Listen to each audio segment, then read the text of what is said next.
The chamber stretched higher than any building on Earth. D1 stood at the center of the vast circular floor, looking up at the council members who sat on platforms that floated in the air around him. Each platform held a different species. Some had scales, others had fur or skin that changed colors. A few didn't even have solid bodies, but existed as clouds of gas held together by force fields. D1 wore a simple black suit. He carried no weapons. Earth had sent him alone to represent all of humanity at this emergency session. The other species had brought dozens of advisors, guards, and officials. D1 stood by himself, his hands clasped behind his back, waiting. The council leader spoke first. Its voice came through a translator device that turned the clicking sounds into words D1 could understand. The leader belonged to the Kick species, beings who looked like massive insects with too many legs and eyes that glowed red in the dim light. Human Representative D1, the Galactic Council has gathered evidence against your species. We will present this evidence now. You will listen. Then we will vote. D1 nodded once. He said nothing. He had learned that silence often told him more than speaking ever could. The first accusation came from the Vorath, a species that looked like walking crystals. Their representative's voice rang out like bells.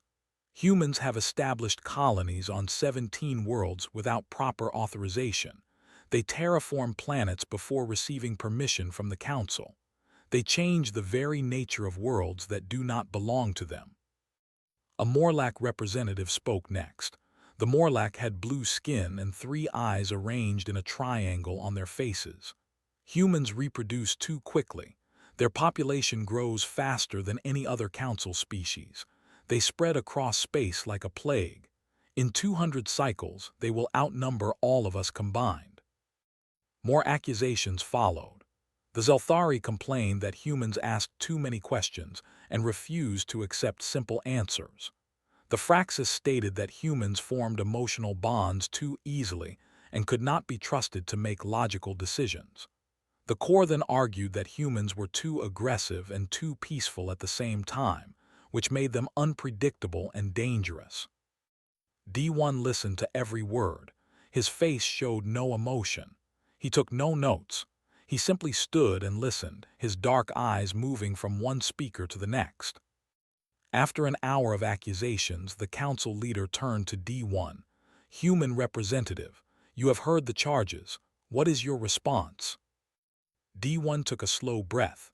When he spoke, his voice was calm and clear. Honored council members, humanity has broken no laws. We have colonized only uninhabited worlds. We have harmed no other species. We seek only to grow and learn and exist in this galaxy alongside you. You exist too successfully, the Vorath representative said. You adapt too well. You learn too fast. In 300 cycles, you arrived from nowhere and now have presence in 40 systems. This is not natural. This is not safe. We work hard, D1 said simply. We help each other. We dream of tomorrow. Is this a crime? It is a threat, the Morlack said. The Council exists to maintain order and balance in the galaxy. Humanity disrupts this balance. Therefore, humanity must be controlled. D1's eyes narrowed slightly. It was the first change in his expression since the session began. Controlled how? The council leader raised one of its many legs. The council proposes the following terms. Humanity will surrender all colony worlds. Humans will return to their home system. Humans will accept council governance over their population growth, their education systems, and their technological development. Humans will become a protectorate species under council supervision. And if we refuse, D1 asked quietly, then the council will vote to declare war. We will enforce these terms by military action. Your species will comply or face destruction. The chamber fell silent. D1 stood perfectly still for a long moment. Then he looked up at the council leader. May I speak freely before the vote? You may. D1 walked in a slow circle, looking up at each council member as he spoke. I came here hopping for friendship. I came believing that intelligence beings could find peaceful solutions to any problem. I see now that I was wrong, not about intelligence, but about wisdom. Several council members shifted on their platforms. The Kix leader's eyes glowed brighter. Explain yourself, human. You call us a threat because we grow, because we adapt, because we feel emotions and form bonds. You want to control us because you fear us, but you don't even know us. How many of you have visited Earth? How many have spoken with humans beyond official meetings? How many have tried to understand why we are the way we are? We have studied your species extensively, the Vorath said. We understand you perfectly well. No, D1 said softly. You have analyzed data. That is not the same as understanding. The council leader made a sound that the translator couldn't interpret. Enough philosophy. The council will vote, all in favor of declaring war on humanity if they refuse the terms. One by one, the council members signaled their agreement. Some raised appendages, others changed colors. A few made sounds or gestures specific to their species, but every single one voted yes. The council leader looked down at D1. The vote is unanimous. Humanity has 30 cycles to accept our terms. If you refuse, the Council's combined military forces will move against every human colony and eventually Earth itself. We suggest you convince your leaders to surrender peacefully. You cannot win a war against the entire Galactic Council. D1 stood in the center of the chamber and looked up at the beings who had just voted to destroy his species if they didn't submit to slavery. His face remained calm. When he spoke, his voice carried clearly through the vast space. I will deliver your message to Earth, but I will also deliver a message from me to you. You think you know what humans are. You think you understand what we can do. You believe your technology and your numbers make you superior. You are wrong. Are you threatening the Council? The Morlech asked with surprise in its voice. No, D1 said. I am warning you. You are about to start a war with a species you don't understand. You judge us by our weapons and our ships and our technology, but those are not what make us dangerous. Then what does? The council leader asked. D1 smiled for the first time since entering the chamber. It was not a happy smile. It was sad and knowing. You will find out. I hope you survive the lesson. I genuinely do. Because despite everything, despite this vote, despite your fear and your arrogance, I still believe that understanding is possible between our species, but it will cost you dearly to learn it. He turned and walked toward the exit. No one stopped him. The council members watched in silence as the human representative left their chamber. Some felt uneasy at his words. Others dismissed them as the desperate bravado of a defeated species. D1's ship left the council station within the hour. He set course for Earth. He had a message to deliver, and Earth had a decision to make. The council had given them 30 cycles to surrender. Humanity would need only one cycle to give their answer. But it would not be the answer the council expected. The emergency meeting room on Earth buzzed with angry voices. 20 leaders from different nations and colonies sat around the long table. Holographic displays showed the Council's fleet positions, military strength estimates, and probability calculations. Every calculation showed the same result. If humanity fought a traditional war, they would lose badly. We should accept their terms, said one leader, an older woman with gray hair. We can negotiate better conditions later, but if we fight now, they will destroy us. They want us to become slaves, another leader said, slamming his hand on the table. They want to control how many children we can have. They want to tell us what we can learn and what we can build. That is not negotiation. That is surrender. D1 sat quietly at one end of the table. He had delivered the council's message 3 hours ago. Since then, everyone had been arguing. No one had asked him what he thought. He waited patiently. At the other end of the table sat Captain Hyun-woo. He wore a military uniform but not from any Earth nation. His uniform had a simple patch that showed Earth and the colonies together. He commanded the Unified Human Space Defense Force, which had exactly 43 ships. The Council had over 10,000. Hyun-woo finally stood up. The arguing voices gradually became quiet. Everyone looked at him. He had fought in the colony wars 20 years ago. He had saved 3 colony ships from pirates. People listened when he spoke. "I have a proposal," Hyun-woo said, "but you will think I am crazy."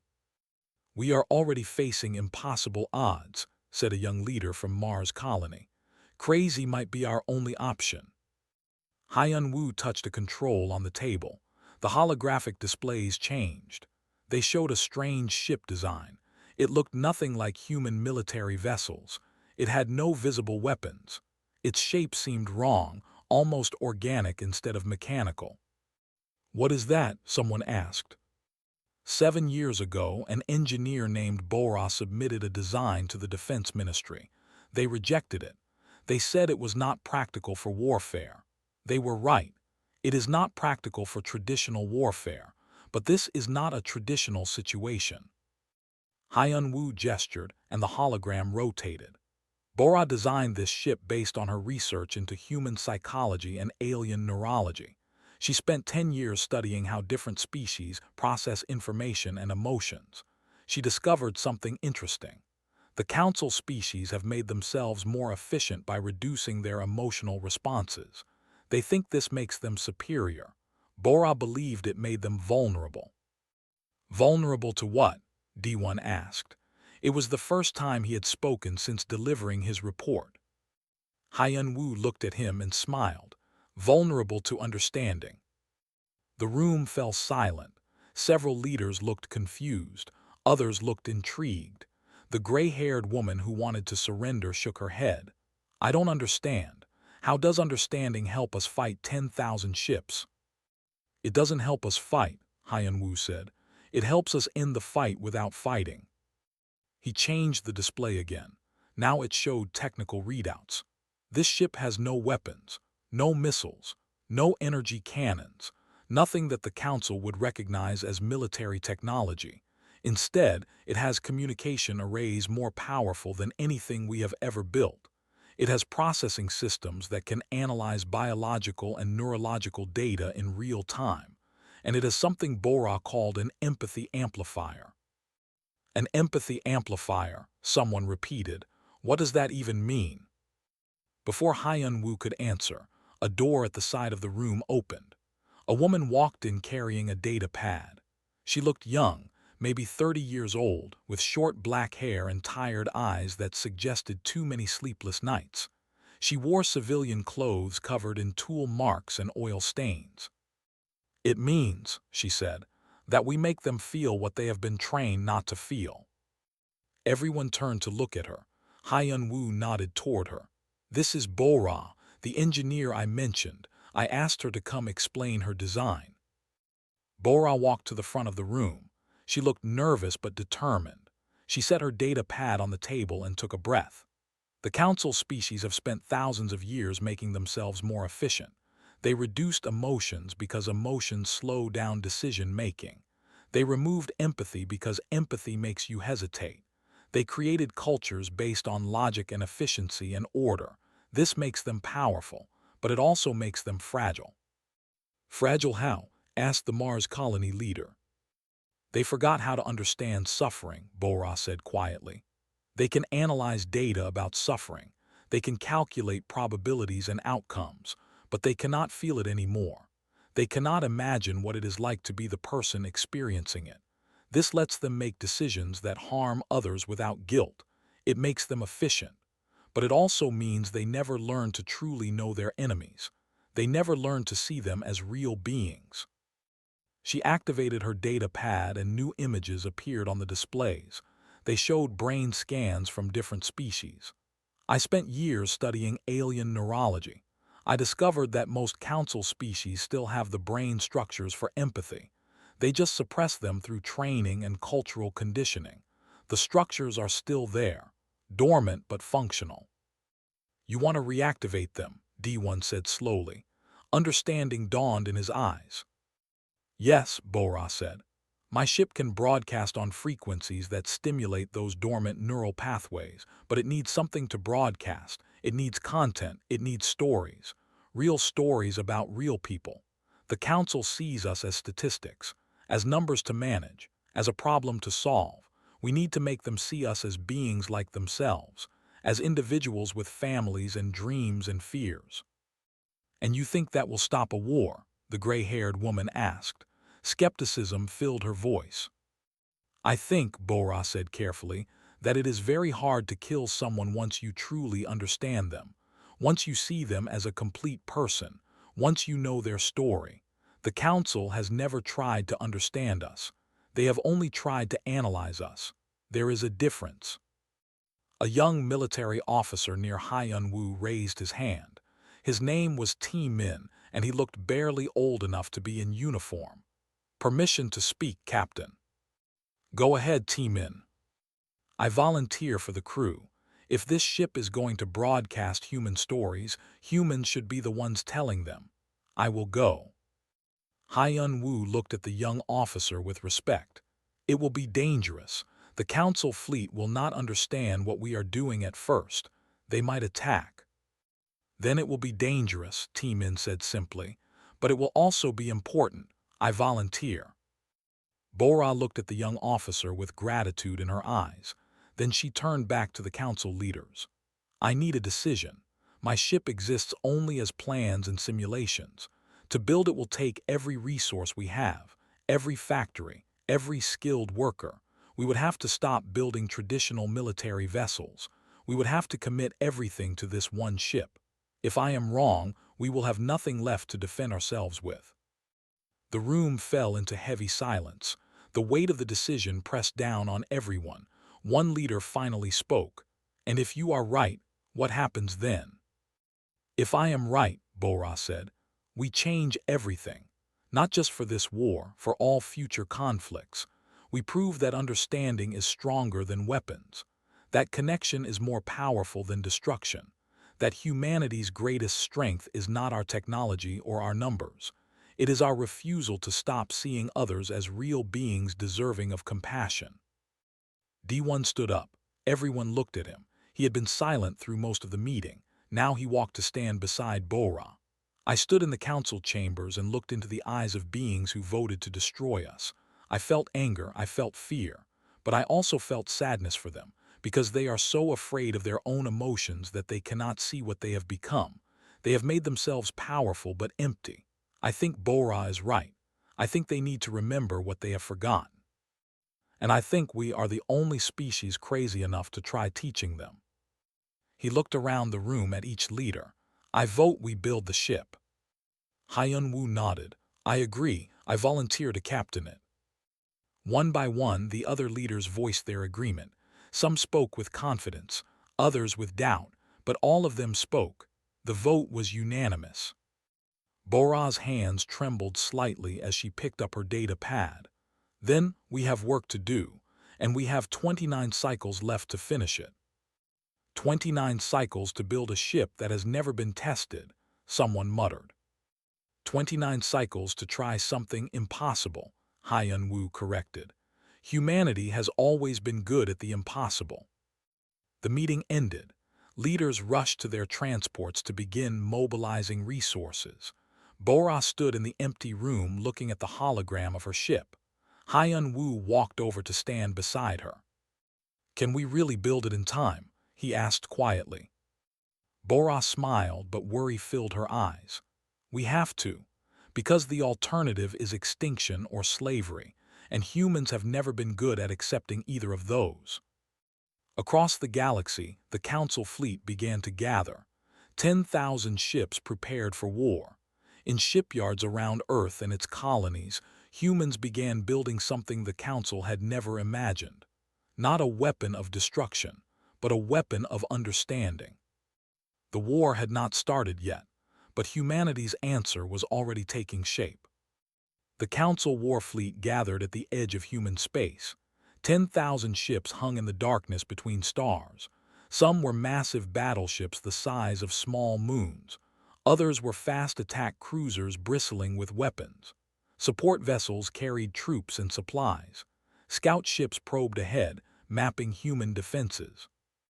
On the flagship, Fleet Commander Zythros studied holographic displays showing the human colonies. Zythros belonged to the Kix species, the same as the Council leader. Its multiple eyes tracked data streams while its many legs manipulated controls. According to all projections, this war would end quickly. Humans had 43 military ships. The Council had 10,000. The mathematics were simple. "Commander," said one of the tactical officers, "we are detecting movement in the human system ahead." "Their defense fleet?" Zythros asked. "No, Commander, one ship, just one." Zythros turned several eyes toward the officer. "One ship, are the rest hiding, waiting in ambush?" "Negative, sensors show only one vessel. It is approaching our position." "Show me." The holographic display changed. In the center appeared a ship unlike anything in the Council's military database. It was smaller than a battleship but larger than a cruiser. Its shape seemed strange, almost flowing instead of angular. No weapons were visible on its hull. Strange arrays covered its surface, but they did not match any known weapon system designs. "What is that?" Zythros asked. "Unknown, Commander. Sensors cannot identify its weapon systems. In fact, sensors cannot identify its purpose at all. It does not match any known military vessel category." Zythros felt something unusual, uncertainty. The Kix had trained themselves not to feel such things, but the sensation crept in anyway. "Is it a trick? A decoy?" "Possible, Commander, but our scouts report no other human vessels in the area. This appears to be their only response to our fleet." One ship against 10,000. Zythros would have laughed if the Kix had still practiced laughter. "Scan it for weapons. If it attacks, destroy it immediately." The human ship continued its approach. It made no aggressive moves. It maintained a steady speed. As it drew closer, more details became visible. The hull appeared smooth, almost organic. Lights glowed beneath the surface in patterns that seemed to pulse like a heartbeat. Inside the human ship, Captain Hyun-woo sat in the command chair. Around him, his crew worked at their stations. The bridge looked different from a traditional military vessel. Instead of weapons displays, the screens showed faces. Thousands of faces. Millions of them. Every human who had volunteered to have their story shared. "Status?" Hyun-woo asked calmly. Bora sat at the engineering station, her fingers flying across controls. "All systems functioning. The empathy amplifier is charged and ready. Communication arrays are at full power." At the communication station, Officer Yonha checked her displays. She was young, barely 25, but she had the most important job on the ship. "Sir, I have established open channels to every ship in the Council fleet. They are receiving but not responding." "They don't know what we are doing yet," Hyun-woo said. "They will understand soon. Team in, are your teams ready?" The young officer stood at the mission control station. Behind him, screens showed dozens of teams standing by in ready rooms throughout the ship. "All teams ready, Captain. We can launch rescue operations on your order." "Good, let's hope we don't need them." Hyun-woo took a breath and looked at Yonha. "Begin broadcast, protocol compassion." Yonha's hands moved across her controls. Throughout the ship, systems hummed to life. The arrays on the hull began to glow brighter.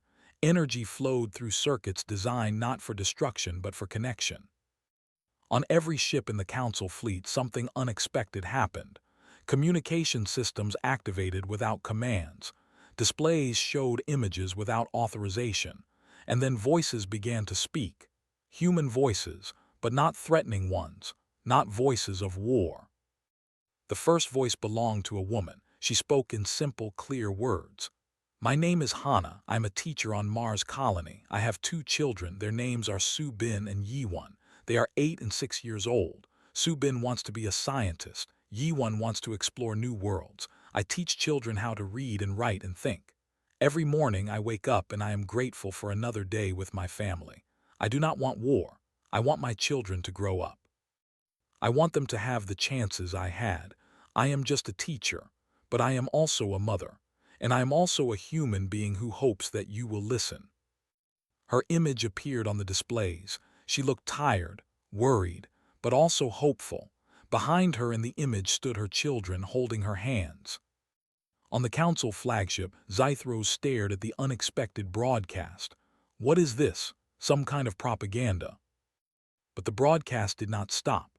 Another voice began. This one belonged to an old man. "My name is Quansik. I am 73 years old. I was born on Earth before we reached the stars. I remember when we first saw other species in the galaxy.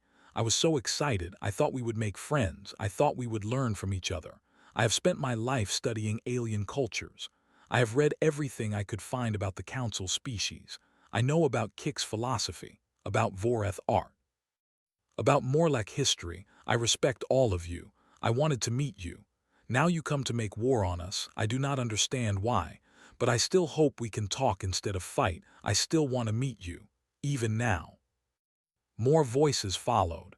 A young man who worked in ship construction, a woman who studied alien languages, a farmer who grew food for the colonies, a doctor who treated injured people, a musician who played earth instruments. Every voice told a story. Every face showed a person. But something else happened too. The empathy amplifier began its work. The arrays on the human ship sent out specialized frequencies, stimulating the dormant neural pathways in alien brains, the pathways that processed emotions, the pathways for empathy that the Council species had suppressed for generations. On ships throughout the fleet, crew members began to feel something strange. The voices they heard did not just transmit information. They transmitted feeling, not through manipulation or technology that forced emotions, but through genuine connection. The stories were real. The people were real. And for the first time in centuries, many Council species members felt what it was like to truly understand another being's experience. A Voreth tactical officer suddenly stopped working. Its crystalline body shimmered with confusion. It looked at the image of Hana, the teacher, and her children. For a moment it did not see Data. It saw a mother. It saw children. It understood fear, not the abstract concept of fear, the actual feeling of being afraid for someone you love. "Sir," the officer said slowly, "I am experiencing difficulty." "Report," its commander ordered. I think I am feeling empathy for the humans. I did not know this was possible." Similar reports began flooding in from ships across the fleet. Crew members experienced emotions they had been trained to suppress. They looked at the human faces and saw not enemies or problems or data points. They saw people. On the human ship, Yonha continued managing the broadcasts, but she also did something else. She transmitted data, specific data, information about individual Council crew members that humans had collected over years of observation and interaction. "All ships in Grid 7-3, Yonha said clearly. Your captain is named Vrecht. Vrecht joined the military 40 cycles ago after losing family in an accident. Vrecht has 3 offspring who live on the home world. They send messages every 10th cycle. The most recent message included a drawing made by the youngest offspring. The drawing showed Vrecht as a hero. Your captain fights to protect the offspring's future. We understand this. We have families too. We fight to protect them also. We are not so different." On one of the battleships in Grid 7-3, Captain Vrecht stood frozen at the command station. The humans knew about the offspring, knew about the messages, knew about the drawing that Vrecht kept in private quarters. How did they know these things? And why did speaking them aloud make Vrecht feel so exposed, so vulnerable? The broadcasts continued. More stories, more faces, more connections being made across the distance between species. And slowly, something began to happen in the Council fleet. Something unexpected. Something the war planners had never anticipated. Ships began to slow down. Weapon systems remained inactive. Some crew members openly wept, experiencing emotions they had forgotten existed. Others sat in silence, overwhelmed by the sudden understanding of what war actually meant. Not tactical operations and acceptable losses, but real people dying, real families destroyed, real children left without parents.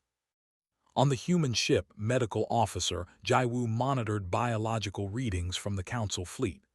Captain, the empathy amplifier is working better than expected. We are seeing increased activity in emotional processing centers across multiple species. They are feeling it. They are understanding. Any hostile responses? Hyun-woo asked. None yet, sir, but I am detecting confusion, uncertainty, some distress as they process new emotional experiences. Commander, a voice crackled through communications. It came from a council vessel.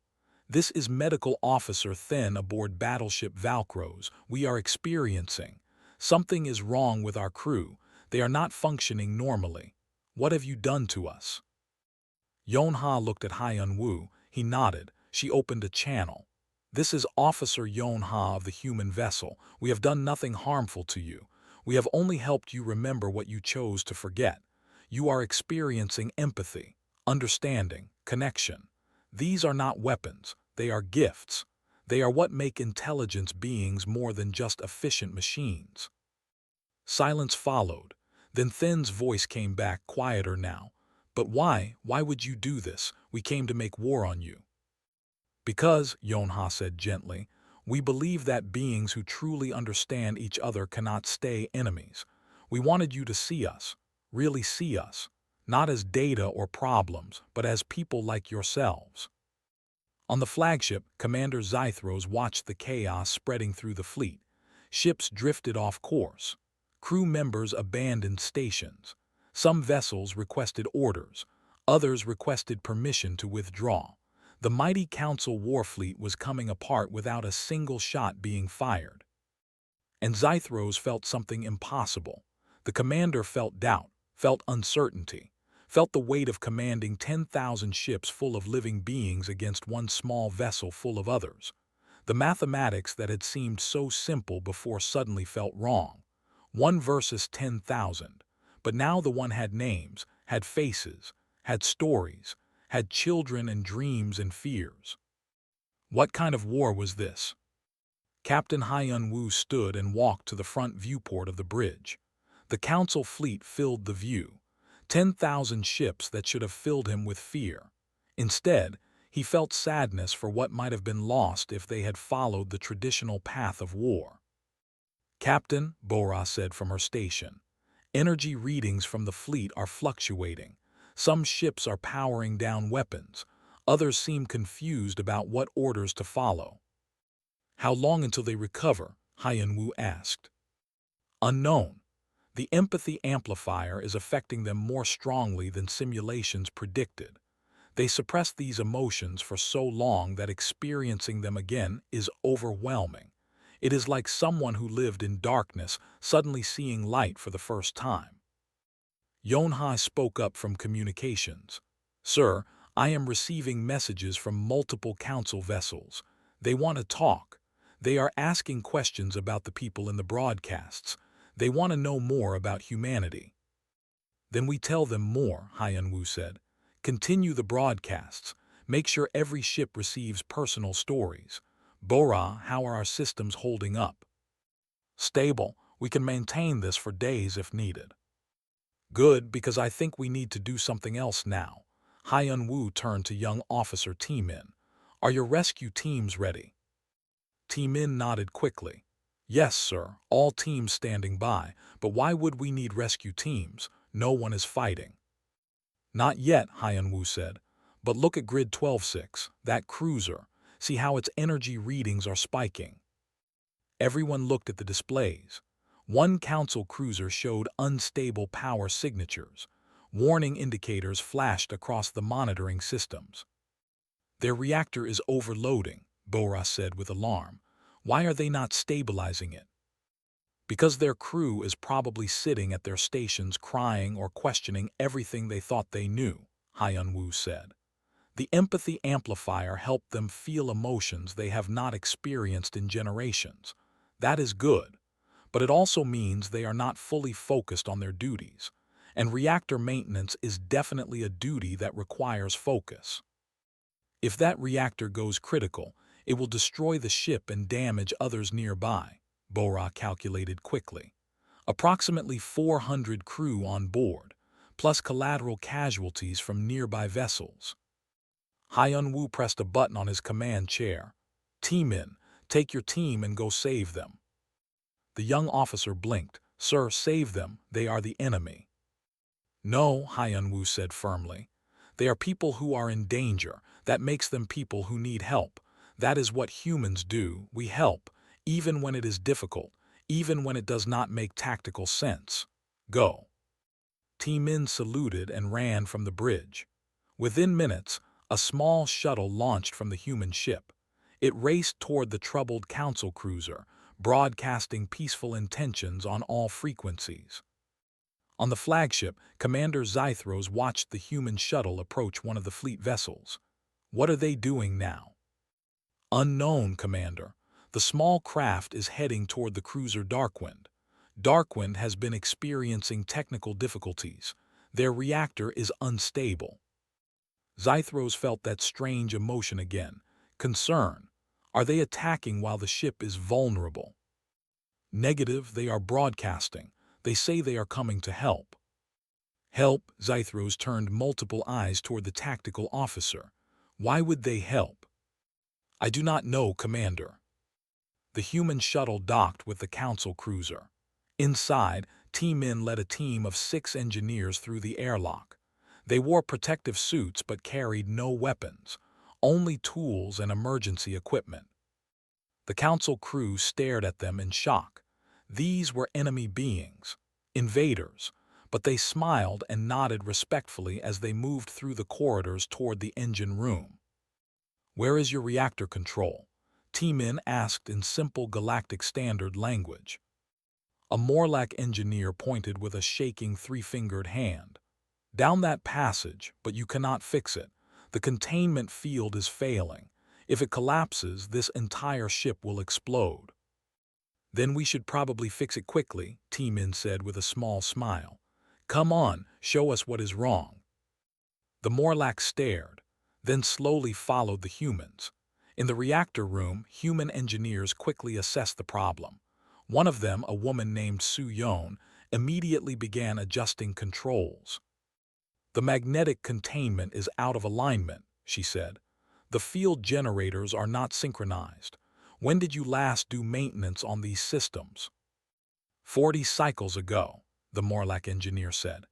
"We were supposed to do maintenance before joining the war fleet, but the orders to mobilize came too quickly." "So you launched with equipment that needed attention," Soo-yeon said, "not judgmentally, just stating facts. That was risky. Lucky for you we noticed. Hand me that calibration tool." For the next hour, humans and Morlack worked together to stabilize the reactor. They did not talk much except about technical matters, but something changed in that engine room. The Morlack engineer had believed humans were primitive and dangerous, but these humans knew reactor systems. They worked efficiently. They helped save a ship full of beings who had come to make war on them. "Why?" the Morlack finally asked. "Why help us? We voted to destroy your species." Soo-yeon looked up from her work. "Because you are about to die if we do not. That is enough reason." "But we are enemies. You are people in danger. That makes you people who deserve help. Being angry at you for voting against us does not mean we should let you die. Those are separate things." The Morlack engineer felt something break inside. Not break as in damaged, break as in a wall crumbling, a barrier falling.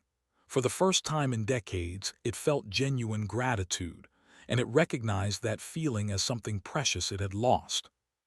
Back on the human ship, Yonha continued broadcasting, but now she did something new. She started sharing information about individual council crew members, but in a different way. She told their stories. "Attention all vessels. We know that many of you joined your militaries not because you wanted war, but because you wanted to protect your homes. We know that some of you have families waiting for you. We know that others have dreams beyond fighting. We want to tell you that we understand, and we want to share something with you." New images appeared on council displays, but these images were not of humans.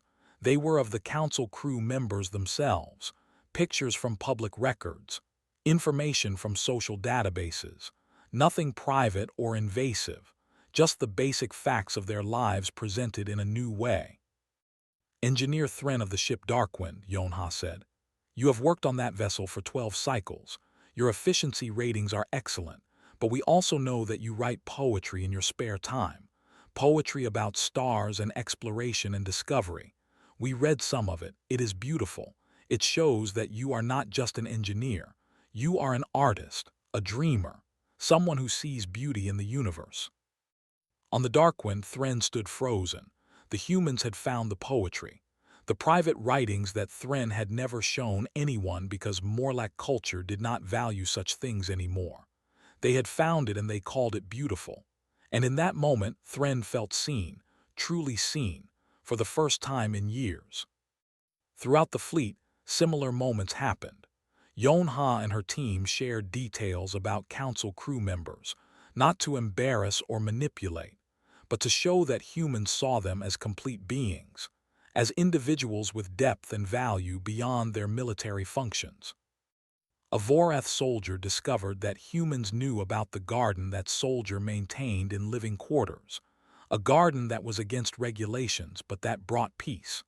The humans showed images of Earth gardens and shared information about human gardening traditions. The Vorath felt understood. A Kix pilot learned that humans had noted the pilot's habit of taking longer routes to appreciate interesting stellar phenomena.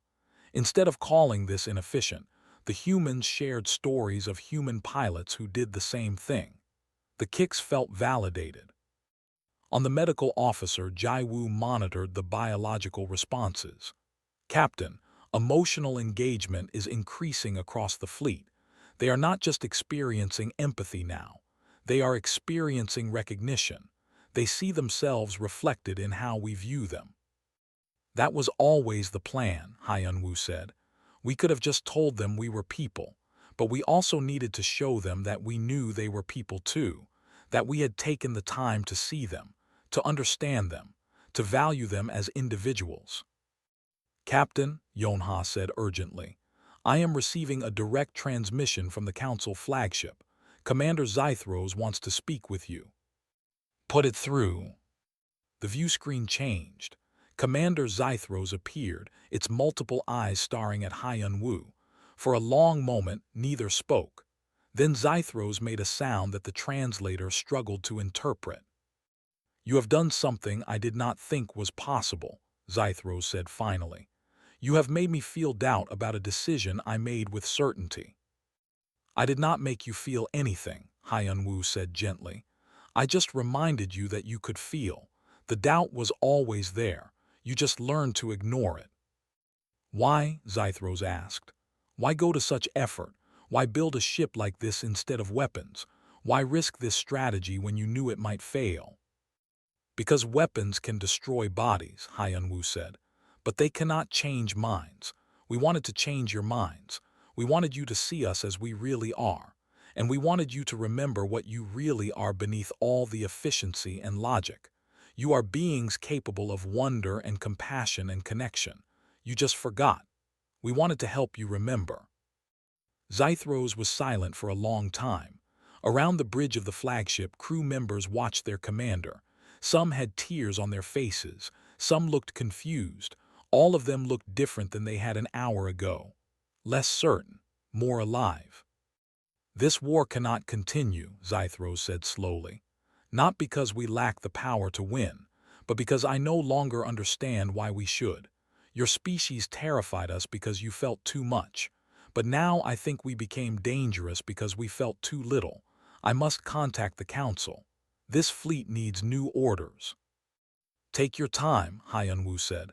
"We will keep broadcasting. We have many more stories to share, many more people for you to meet." The transmission ended. On the human ship, the crew looked at each other with cautious hope. In the engine room of the Darkwind, human and Morlack engineers finished repairing the reactor. In shuttle bays and corridors throughout the fleet, similar moments of connection happened. Humans helping aliens, aliens talking with humans, barriers falling, walls crumbling. The war had not ended yet, but something had changed, something fundamental, and that change would reshape everything that came after. The council chamber looked different now. The same high platforms, the same floating seats for each species representative, but the atmosphere had changed. The confidence and certainty that filled this space before were gone. In their place hung uncertainty and confusion and something new, something that felt almost like shame. D1 stood once again at the center of the chamber floor, but this time he was not alone. Beside him stood Captain Hyun Woo, Engineer Bo-ra, Officer Yonha, and young T-Min. Behind them, visible through holographic displays, stood Medical Officer Jai-woo from the human ship. They had all come together to face the council one more time. The council leader, Zythros, occupied its platform but looked different. Its posture seemed less rigid. Its multiple eyes moved with less certainty. When it spoke, even its voice through the translator sounded changed. Less commanding, more questioning. Human representatives, Zythros began. The council has reconvened to discuss the war, or rather the lack of war. Your vessel has been broadcasting for 3 days. In that time, our fleet has effectively ceased to function as a military force. Crew members refuse combat operations. Some request transfers home. Others ask permission to visit human colonies to learn more about your species. Several ships have experienced technical failures due to distracted crews. And one ship is now fully staffed by a mixed human and Morlack engineering team working together. This is chaos. D1 nodded slowly. Yes, it is also understanding. It is unacceptable, said the Vorath representative, though its voice lacked conviction. The fleet must maintain order and discipline. Emotions compromise efficiency.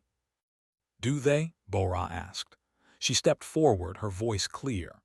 Your fleet experienced technical failures not because the crews felt emotions, but because they had been suppressing emotions for so long that experiencing them again was overwhelming. Given time, they will adapt. They will learn to integrate feeling with thinking. This will not make them less efficient. It will make them more complete. A Morlack representative spoke next.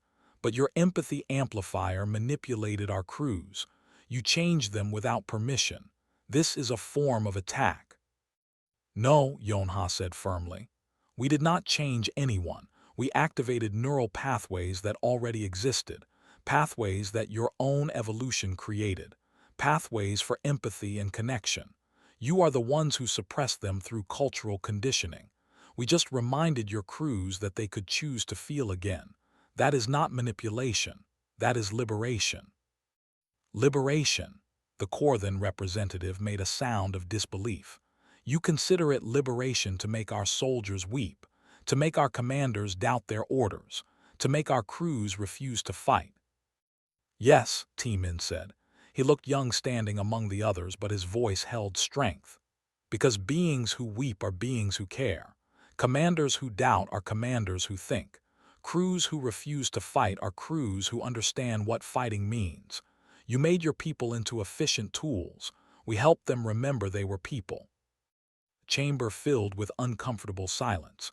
Several representatives shifted on their platforms. The Kix Council leader finally spoke again. Commander Zythros has filed a report. The report states that continuing this war would violate the Council's own principles. That attacking beings we now understand as people, not problems, would make us the aggressors we claimed we were not. The report recommends immediate cessation of all hostile operations against humanity and formal negotiations for peace. The Council divided on this recommendation, said the Vorath. Some agree with Zythros. Others believe we must restore military discipline and continue our original mission. The vote will be close. Hyun Woo stepped forward. Before you vote, I want to tell you something. When we designed our ship, we made a choice. We could have built weapons powerful enough to damage your fleet. Earth has the knowledge. We could have created missiles or energy weapons that would hurt you, but we chose not to. Do you know why? Inferior technology, suggested the Korthan. No, Hyun-woo said, because destroying you was never our goal. We wanted you to see us, to understand us, to recognize that we were beings worthy of existence alongside you. We could not teach you that through violence. Violence only teaches fear and hatred. It does not teach understanding. He paused and looked around at each representative. You feared us because we were different, because we felt emotions you had suppressed, because we formed connections you had forgotten how to form, because we grew and adapted and changed in ways you considered unstable. But those differences are not weaknesses. They are strengths. And they are not threats to you. They are gifts we wanted to share.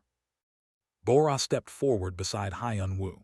I spent 10 years studying your species, all of you. I learned your histories, your cultures, your philosophies. Do you know what I discovered? That every one of your species used to value emotion and connection. Your ancient texts speak of love and friendship and compassion. Your old art shows feeling and beauty and wonder. You were not always so focused on efficiency and logic. You chose to become this way. And I think some of you are not happy with that choice anymore. How dare you presume to know what makes us happy, the Vorath said, but the words lacked force. No, Bora said softly, because I saw your crews when they remembered how to feel. I saw their faces when they cried for the first time in decades. I saw more like Engineer Thren when we told them their poetry was beautiful. I saw Kix pilot Ventran when we showed them we understood their love of flying.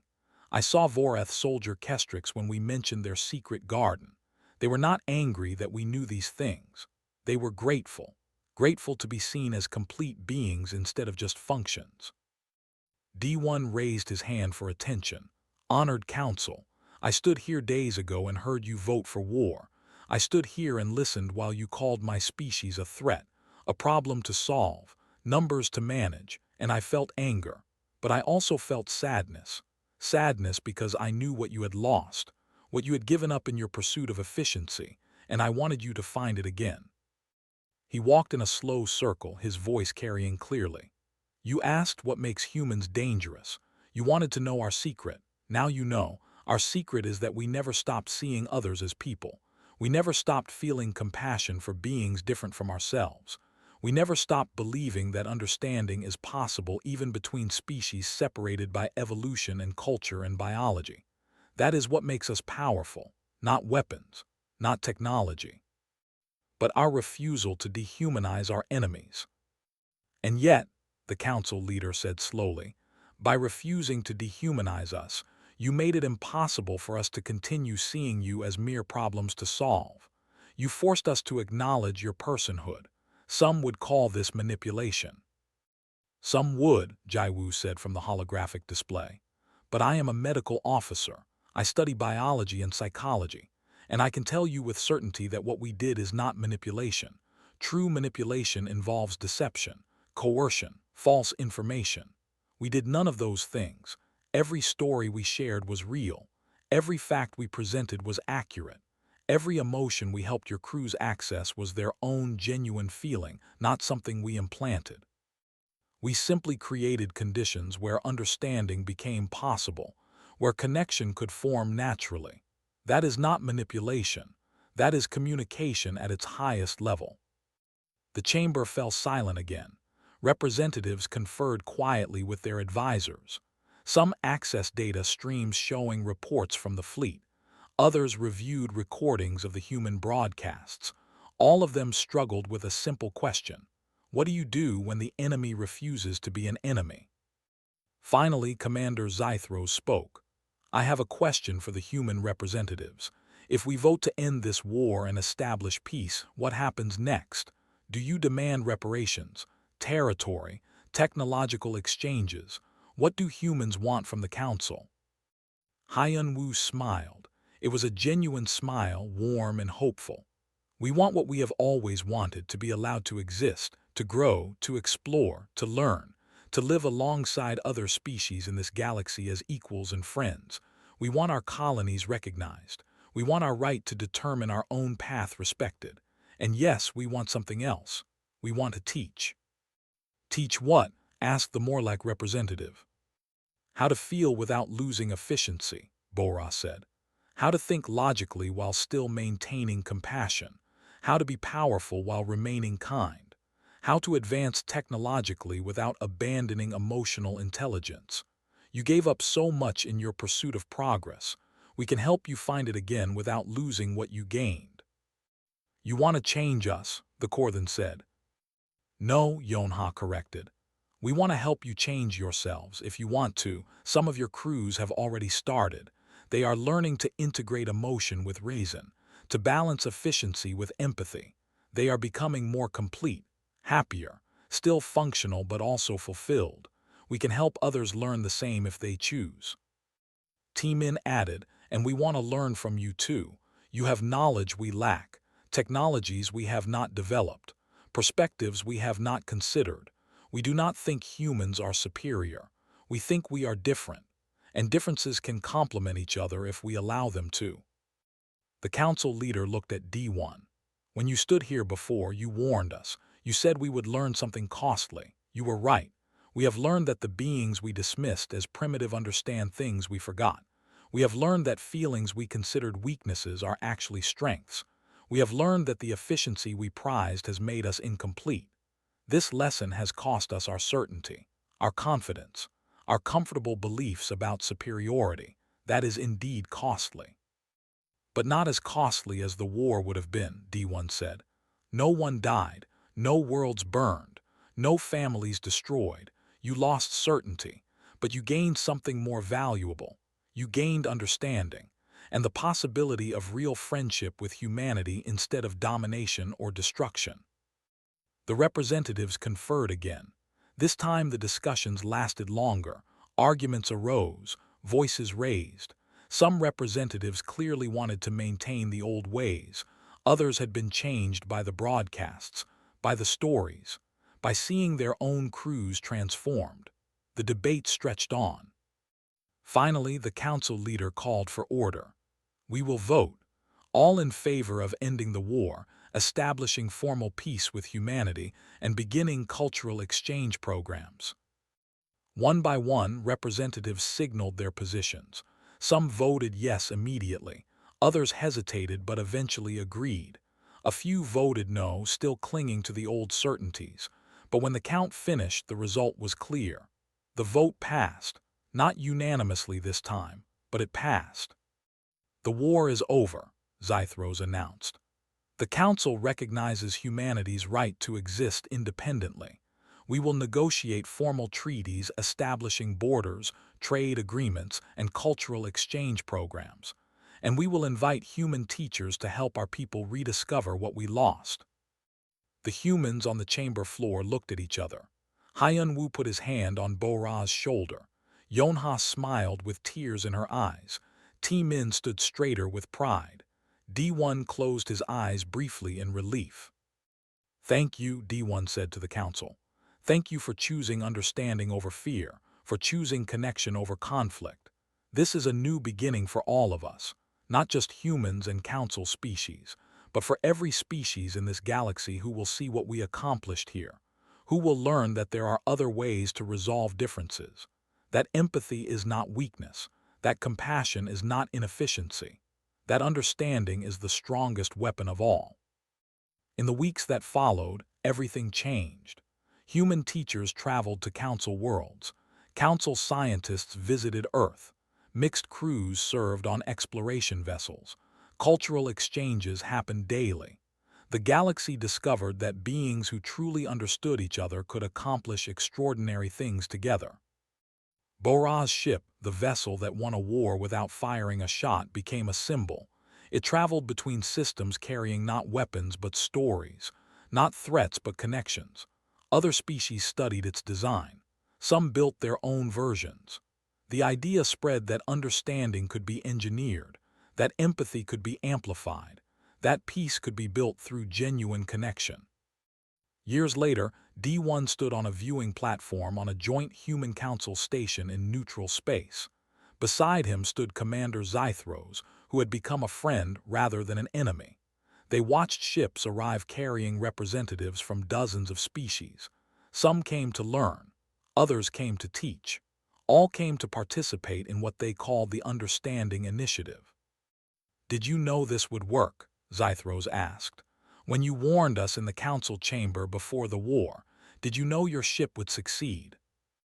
D1 smiled. "No, I hoped, but I did not know. Hope is different from knowledge. Hope is what humans do best. We hope even when logic says we should not. We believe in possibility even when probability is against us. That is our nature." "It is a dangerous nature," Zythros said, "but also a beautiful one. I am glad we learned this before it was too late. I am glad you refused to let us remain enemies." "I am too," D1 said, "because this galaxy has room for all of us. Room for efficiency and emotion.